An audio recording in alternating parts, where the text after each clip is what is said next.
नमस्कार, मैं हूं पुण्य प्रसून वाजपेयी। भारत रत्न अटल, शायद सबसे बड़ा नागरिक सम्मान जो आज दिया जा रहा है वो इस मामले में कहीं महत्वपूर्ण है कि राष्ट्रपति खुद पूर्व प्रधानमंत्री अटल बिहारी वाजपेयी के निवास स्थान, जो तकरीबन राष्ट्रपति भवन से 2 किलोमीटर की दूरी पे 6A मेनन मार्ग, कृष्ण मेनन मार्ग में है। अटल बिहारी वाजपेयी जी का नाम जहन में आते ही जाहिर है समूची संसदीय राजनीति जहन में आती है। उस दौर को याद किया जा सकता है जिस दौर में भारत आज़ादी के बाद चलना सीख रहा था, राजनीति को आत्मसात किया जा रहा था। और अटल बिहारी वाजपेयी 1957 में पहली बार पहुंचे जरूर लोकसभा, लेकिन उससे पहले उनका सार्वजनिक जीवन सबके सामने आ चुका था, जनसंघ के बनने के दौर से और उससे भी कहीं पहले। और इस खास मौके पर हम आज शुरुआत कर रहे हैं एक ऐसे शख्स के साथ जिन्होंने एक लंबा अरसा अटल बिहारी वाजपेयी के साथ संसदीय राजनीति में और संघ के साथ में और इन सब के बीच सार्वजनिक जीवन में बिताया है। मुरली मनोहर जोशी जी सांसद हैं और इस वक्त हमारे साथ हैं वरिष्ठ नेता, जनसंघ, बीजेपी, राष्ट्रीय स्वयं संघ, क्या कुछ नहीं देखा है। आज का मौका जोशी जी, जिस रूप में अटल बिहारी वाजपेयी जी को आज जब ये सम्मानित किया जाएगा और राष्ट्रपति खुद उनके निवास पे जाएंगे तो इतिहास के पन्ने तो पलटे जाएंगे, लेकिन हमें लगता है आज कुछ अतीत के पन्ने आप पलटिए और हमें या देश को जानना चाहिए और बताइए आप कि अटल बिहारी वाजपेयी की शुरुआत की सार्वजनिक जीवन की यात्रा कैसे शुरू हुई और कैसे जनसंघ से होते हुए बीजेपी और उसके बाद प्रधानमंत्री। वाजपेयी जी का वास्तव में सार्वजनिक जीवन में पदार्पण एक पत्रकार के नाते हुआ था। वो अपने बाल्यकाल से ही और फिर छात्र जीवन में भी साहित्य के प्रति अपने अनुराग और अपनी काव्य प्रतिभा से संघ के सभी महत्वपूर्ण व्यक्तियों को प्रभावित कर चुके थे।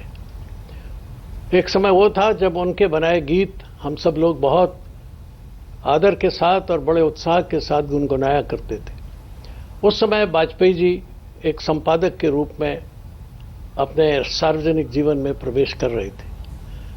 जनसंघ की स्थापना के बाद उनका प्रवेश जनसंघ में हुआ और डॉक्टर मुखर्जी के साथ साथ भारतीय जनसंघ की सभाओं में विचार प्रकट करने के लिए, विशेषकर हिंदी में अपने वक्तव्य के द्वारा, अपने भाषण कौशल के द्वारा जनसंघ की नीति और सिद्धांतों को प्रचारित करने के लिए।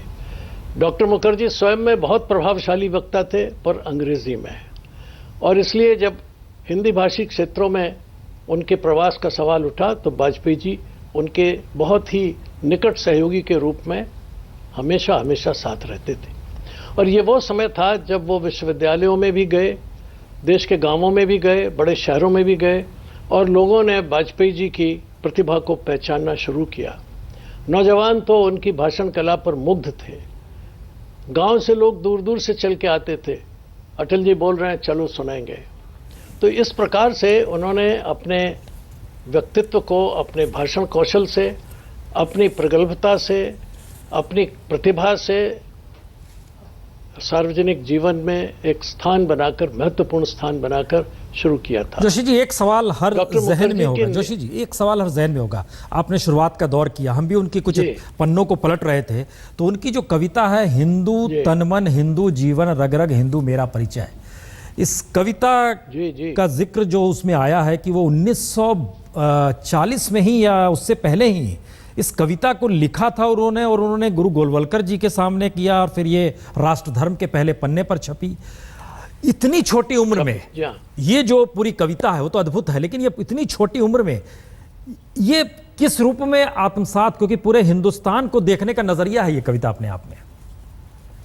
हाँ बिल्कुल है, और इसीलिए मैंने कहा ना कि उनकी काव्य प्रतिभा से लोग बहुत प्रभावित थे और इसी कारण से उनको संपादक का गुरुतर भार दिया गया। वरना उतनी कम उम्र में किसी भी व्यक्ति को जिसने अखबार न निकाला हो प्रधान संपादक बनाना या संपादकीय कार्य देना, ये अपने आप में इस बात का प्रमाण है कि उनकी काव्य प्रतिभा और साहित्यिक प्रतिभा का लोहा लोगों ने मान लिया था।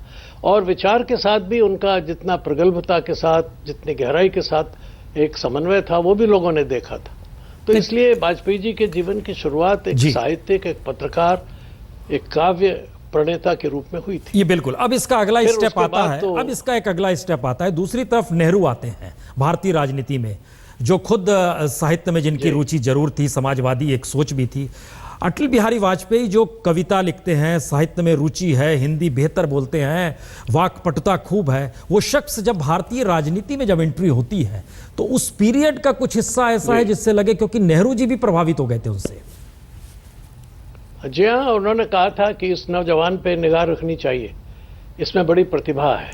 और वो वाजपेयी जी का वक्तव्य किसी साधारण प्रश्न पर नहीं था, वो अंतर्राष्ट्रीय महत्वों को उन्होंने जिस प्रकार से व्याख्यायित किया, स्पर्श किया, वो स्वयं नेहरू जी को प्रभावित कर सका था। और उनको लगा कि इस युवक में बहुत प्रतिभा है। शायद अगर वो और थोड़े दिन उनकी बातें सुनते तो ये कह सकते थे कि इस व्यक्ति में प्रधानमंत्री बनने की प्रतिभा है, जैसा कि आगे चल कर के चावला साहब ने कहा था। अब दो सवाल और हर जहन में होंगे, खासतौर से आज की पीढ़ी।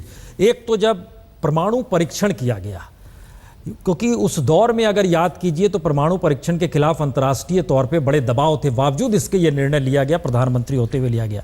क्या उस दौर में कुछ इस पे चर्चा हुई, या ये निर्णय लेने तक की स्थिति में किस रूप में ये चीजें आई, क्योंकि एक बहुत बड़ा निर्णय था? देखिए, ये निर्णय, ऐसे निर्णय कभी भी बहुत बड़ी संख्या में चर्चा के द्वारा नहीं होते।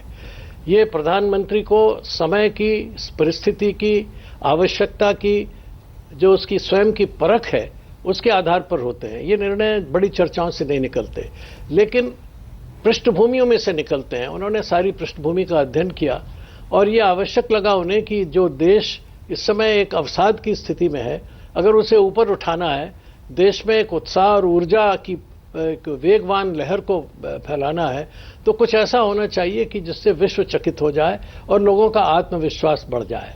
तो उस दृष्टि से मैं देखता हूं कि वो निर्णय बहुत उचित था। उस समय उस निर्णय के परिणाम स्वरूप दुनिया भर में भारतवासियों का मस्तक ऊंचा हुआ और भारत को ये लगा कि हाँ, हम बहुत कुछ कर सकते हैं। हम भी उन बड़े राष्ट्रों के समकक्ष हो गए हैं जिनके पास परमाणु शक्ति है, जिनके पास परमाणु अस्त्र हैं। तो ये एक बड़ा निर्णय था और मैं समझता हूँ बहुत उचित समय पर और बहुत अच्छी तरह से सोच समझ कर किया गया। और आपको आश्चर्य होगा कि अमेरिकन CIA को या और किसी अमेरिकन इंटेलिजेंसी को ये पता ही नहीं चल पाया कि भारत ने विस्फोट करने की तैयारी कर ली है और विस्फोट कब होने वाला है। इसके पहले जब एक बार और तैयारी की गई थी श्री नरसिंह राव जी के ज़माने में, तो ये खबर लोगों को पता लग गई थी, विदेशियों को खासकर, और वो परीक्षण उस समय रुक गया था। लेकिन ये खास बात है वाजपेयी जी की कि उन्होंने इतने कुशलता से और इतनी गोपनीयता से इस घटना को किया कि लोग आश्चर्यचकित हो गए। एक सवाल और समझता हूँ ये बहुत जी, एक सवाल और जोशी जी, क्योंकि पाकिस्तान का जिक्र और अटल बिहारी वाजपेयी के दौर में पाकिस्तान पड़ोसी है, बदला नहीं जा सकता है, लेकिन बावजूद इसके करगिल के बाद की परिस्थितियां, उसमें सेना को खड़े कर देना, मुशर्रफ साहब की तरफ से ये मैसेज तक आ गया था कि क्या वो वाकई परमाणु बम का इस्तेमाल, उस पूरे पीरियड में वाजपेयी जी जिस धार पे चल रहे थे उस पे पूरी दुनिया की नज़र थी।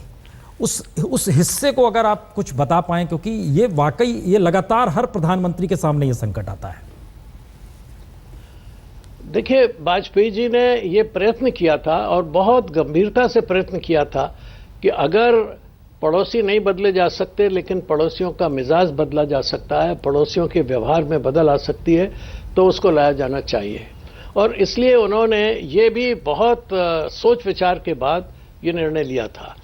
उस निर्णय के परिणाम स्वरूप जो भी पाकिस्तान की तरफ से प्रतिक्रियाएं हुई, उससे ये पता लगता है कि पड़ोसी तो नहीं बदले जा सकते, लेकिन कई बार पड़ोसियों का दिमाग और विचार भी नहीं बदले जा सकते। मैं समझता हूं कि उनको इस बारे में बहुत अफसोस हुआ जब उनके सद प्रयासों के परिणाम स्वरूप देश पर हमले हुए, आतंकी हमले हुए, देश की सीमाओं पर हमले हुए। और लेकिन उससे अंतर्राष्ट्रीय जगत में वाजपेयी जी के प्रति लोगों की ये आस्था बढ़ी कि ये व्यक्ति ईमानदार राजनीतिज्ञ है और केवल राजनेता ही नहीं, ये स्टेट्समैन है, ये राजनायक है। तो ये ज़रूर उसमें से हमें हमारे प्रधानमंत्री की छवि को लाभ हुआ। परंतु दुनिया भर में ये बात भी हो गई कि पाकिस्तान हमलावर है, आक्रमणकारी है, आतंकवाद को जन्म देता है। और इसी में से वाजपेयी जी ने वो प्रसिद्ध समझौता निकाला कि जब तक पाकिस्तान की ज़मीन से या पाकिस्तान के कब्जे की किसी ज़मीन से भारत पर आतंकवादी कार्रवाई चलती रहेंगी, उससे कोई बात नहीं होगी।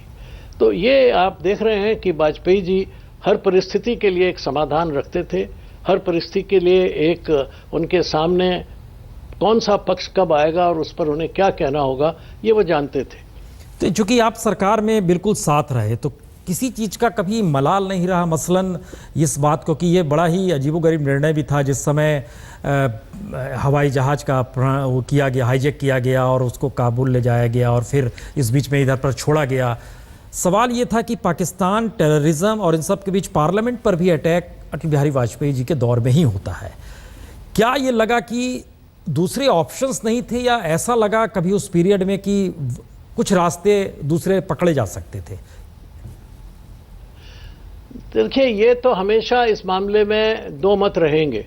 एक मत हमेशा से ये रहा है कि पाकिस्तान पर कड़ी कार्रवाई होनी चाहिए, आतंकवादी अड्डे नष्ट कर दिए जाने चाहिए, जिसके अच्छे बुरे परिणामों से सब वाकिफ हैं। दूसरा उपाय ये रहता है कि नहीं, पाकिस्तान के साथ विचारधारा को बदलने की कोशिश की जानी चाहिए, उनके तौर तरीकों को बदलने की कोशिश की जानी चाहिए, अंतर्राष्ट्रीय दबाव उन पर पैदा किया जाना चाहिए और व्यक्तियों से व्यक्तियों का संबंध बढ़ाकर पाकिस्तान को साथ में लाया जाना चाहिए। ये दोनों रास्ते रहते हैं। कब कितनी हद तक कौन सा रास्ता कारगर हो सकता है, इसका निर्णय आपको समय पर ही करना पड़ता है, आप बहुत पहले से नहीं कर सकते। और इन मामलों में हमेशा एक खतरा तो ये रहता ही है कि आप जो करने जा रहे हैं उसका प्रतिपक्षी वो किस रूप में उसको ग्रहण करेगा। पाकिस्तान में वहाँ की सेना जब तक वहाँ की राजनीतिक प्रबंधन में हावी रहेगी तब तक पाकिस्तान के राजनेताओं के स्थान पर से बात करना कारगर नहीं होता। ये बात बार बार इन घटनाओं से साबित हो रही थी और मैं समझता हूँ कि वाजपेयी जी इन सब बातों को समझते हुए भी अपनी एक अंतर्राष्ट्रीय स्तर पर जो उनके संबंध थे उनका लाभ उठाना चाहते थे कि पाकिस्तान पर वो दबाव डालें और यथासंभव जो भी कन्फ्लिक्ट्स होते हैं, चाहे वो सेना वाले हों या अन्य प्रकार के हों, उनको टाला जा सके। तो ये तो उनकी एक मनोवृत्ति थी ही कि वो समन्वयवादी थे और आतंकवाद के विरुद्ध थे और मानवीय आधारों पर संबंधों को ठीक करना चाहते थे। आपको शायद याद होगा जब कश्मीर के बारे में उनसे सवाल पूछे गए थे कि आप कैसे हल करना चाहते हैं, तो उन्होंने कहा था इंसानियत और जमहूरियत के दायरे में। तो ये उनका एक सोच था, व्यापक सोच था कि अंतर्राष्ट्रीय घटनाओं को भी इंसानियत और जमहूरियत के दौर में, उसके परिवेश में हल किया जाना चाहिए। नहीं, ये आपने अच्छा कश्मीर का जिक्र किया क्योंकि ये बड़ा महत्वपूर्ण है। आज भी कश्मीर के तमाम लोगों से बात कीजिए तो वो वाजपेयी जी का नाम ही लेते हैं। कश्मीर का रास्ता किस दिशा में जाए, रास्ता कैसे निकले, वाजपेयी जी का ही नाम लिखते हैं। आप खुद लाल चौक गए थे जब अध्यक्ष बने थे और जिन हालात में गए थे वो भी हर किसी के जहन में होगा। क्या लगता है ऐसा है कि अटल बिहारी वाजपेयी में एक ऐसी खासियत थी सबको साथ लेकर चलने की, क्योंकि पहली बार राजनीतिक प्रयोग इतने बड़े गठबंधन का 2 दर्जन राजनीतिक दलों को एक साथ लेकर चलना और चलते चले जाना 5 वर्ष तक, वो तो खुद ही निर्णय ले लिया गया कि 4.5 वर्ष में चुनाव करा दें, लेकिन चलते चले जाना, ये हुनर जो था, ये क्या सबसे बड़ी खासियत थी और वजह क्या थी इतनी शानदार हुनर की? देखिए, ये तो एक उनके राजनीति में दीर्घकालीन अनुभव का निचोड़ था। उन्होंने ये देख लिया था कि इतने बड़े देश को आप केवल टकराव से नहीं चला सकते। टकराव अगर होते रहेंगे और उसमें से हमेशा प्रतिशोध निकलते रहेंगे, बदले निकलते रहेंगे, तो इस देश की समस्याओं का निदान नहीं किया जा सकता। देश बहुत बड़ा है, विविधतापूर्ण है और इसके पीछे हर एक क्षेत्र का एक अपना ऐतिहासिक और सांस्कृतिक दृष्टिकोण भी रहता है।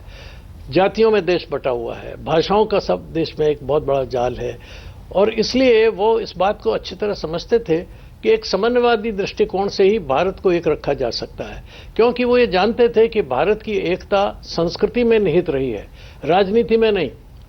भारत एक राजनीतिक राष्ट्र के रूप में नहीं बल्कि एक सांस्कृतिक राष्ट्र के रूप में रहा है और इसीलिए उन्होंने जो पंचनिष्ठाओं का जब हम लोग जिक्र कर रहे थे और पार्टी के बनाते समय, तो सांस्कृतिक राष्ट्रवाद को उन्होंने उसमें शामिल किया था। इसका अर्थ यही है कि राष्ट्र की समस्याओं को हम सांस्कृतिक दृष्टिकोण से हल कर सकते हैं। लोगों के साथ कल्चरल रिलेशनशिप, सांस्कृतिक संबंध, उनकी संस्कृति को जगाकर, संस्कारों को जगाकर और समन्वयवादी दृष्टिकोण से, क्योंकि भारतीय संस्कृति में समन्वय, एकम सद विप्रा बहुधा वदंती, एक ही बात को लोग तरह तरह से कह सकते हैं, उसको समझने की कोशिश करनी चाहिए और उसमें से रास्ते निकालने चाहिए। मैं समझता हूँ ये उनका दृष्टिकोण उनकी अनुभव की परिपक्वता और दीर्घकालीन राजनीतिक जीवन के अनुभवों का परिणाम था। हम तुरंत आपके पास लौट रहे हैं जोशी जी, 2 मिनट का ब्रेक ये बताते हुए ले रहे हैं कि शाम 5 बजे राष्ट्रपति खुद पहुंचेंगे। चूंकि पूर्व प्रधानमंत्री अटल बिहारी वाजपेयी जी की तबीयत अच्छी नहीं है, इसलिए उनके घर पर जाकर ही ये सम्मान राष्ट्रपति के जरिए दिया जाएगा।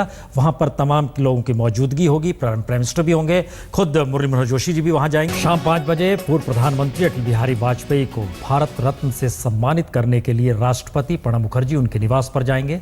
वहां पर प्रधानमंत्री की भी मौजूदगी होगी, कैबिनेट के तमाम मंत्रियों की मौजूदगी होगी, वरिष्ठ नेताओं की मौजूदगी होगी, खुद मुरली मनोहर जोशी जी भी वहां पर पहुंचेंगे। लेकिन अपने जाने से पहले हमारे साथ वो इस वक्त जुड़े हुए हैं। जोशी जी, एक सवाल लगातार उठता रहा है भारतीय राजनीति में, कम से कम भारत रत्न को लेकर। नेहरू जी ने अपने कार्यकाल में प्रधानमंत्री रहते हुए खुद को भारत रत्न 1955 में दिया, इंदिरा गांधी ने प्रधानमंत्री रहते हुए 1971 में दिया। क्या ये सवाल कहीं अटल बिहारी वाजपेयी जी के जहन में नहीं आया, क्योंकि उनकी लोकप्रियता तो 1950 के बाद से नेहरू जी जब जिक्र कर चुके थे कि ये शख्स आगे बढ़ के बड़ा आदमी बनेगा, ये जहन में नहीं आया कभी कि 2004 तक तो वह भी प्रधानमंत्री थे? देखिए, ये कहना तो बड़ा कठिन है किसी को भी कि अटल जी के मन में ये बात आई या नहीं, लेकिन ये हम लोग सब जानते थे कि अटल जी एक ऐसे प्रधानमंत्री हैं जो भारत रत्न पाने के पूरे तौर पर हकदार हैं।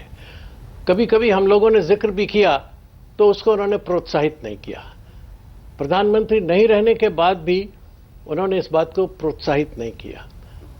पर पार्टी में और देश में एक बहुत बड़ा इस मामले में लोगों के मन में ख्याल रहा कि इस व्यक्ति को प्रधानमंत्री को होते हुए नहीं मिला तो कोई बात नहीं, लेकिन ये भारत रत्न बनने के पूरे तौर पर हकदार हैं और उन्हें मिलना चाहिए। कुछ समय तक तो ये बातें अंदर अंदर रहीं, लेकिन उसके बाद पिछले 4-5 सालों में तो लगभग ये सबको बहुत स्पष्ट हो गया था कि अटल जी को भारत रत्न मिलना ही चाहिए।